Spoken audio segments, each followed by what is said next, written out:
Razvpiti in vsestranski Lado Bizovičar ter manj razvpita manekenka in blogerka Anela Šabanagić bosta v kratkem zibala. To smo izvedeli iz dobro obveščenih modnih krogov.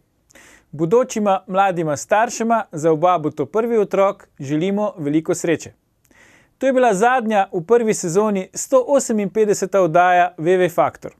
Čez poletje smo za vas pripravili izbor najboljših oddaj, v živo pa se bomo še močnejši spet videli septembra.